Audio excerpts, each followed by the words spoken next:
మా ప్రభుత్వం చేస్తున్నటువంటి మంచి పనుల గురించి మాట్లాడుతుంటే ఆయనకు రాసిచ్చిన స్క్రిప్ట్ చదివేయండి కాబట్టి ఆయన వణుకులో భయం ముట్టింది కాబట్టి ఆ రకంగా కేసీఆర్ అట్లా మాట్లాడుతాను ఎప్పుడు కూడా అనుకోలే. ఓకే, నిజంగా ఆయన మాట తీరు చూస్తుంటే చాలా ప్రతిపక్ష నాయకుడైనా గాంభీరంగా తెలంగాణ ఉద్యమంలో కానీ ముఖ్యమంత్రి కానీ మాట్లాడినప్పుడు హుందాగా ఉండే.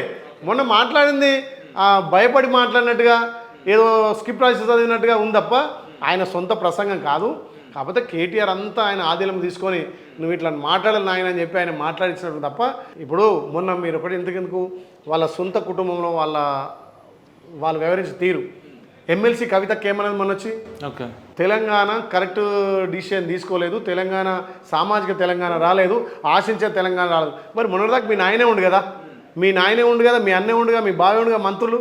ఓకే, రైతు బంధు కరెక్ట్ కాదు, రైతు బంధు కొద్దరికే ఇచ్చారు, ఎకరం ఉన్న వాళ్ళకు 10 అయింది, 10 ఎకరాలకు 1,00,000 ముట్టింది, ఇది కరెక్ట్ కాదు.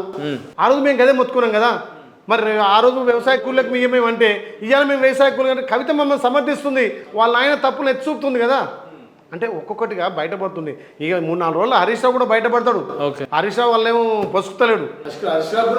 టచ్లో ఉన్నారా ఏమన్నా కాంగ్రెస్ తోటి హరీష్ రావు గారు మీతో ఏమన్నా మాట్లాడతారా? ఇక అది పెద్దోళ్ళకి ఎరకనైనా అంత స్థాయి కాదు, ఆ రకంగా నెమ్మరు. కానీ జరుగుతున్న తీరు చూస్తుంటే వాళ్ళ కుటుంబ కలహాలు బయటపడ్డాడు. మీరు ఇందాక కవిత బయటకు వచ్చి మాట్లాడుతుంది, రేపు మాపు హరీష్ రావు కూడా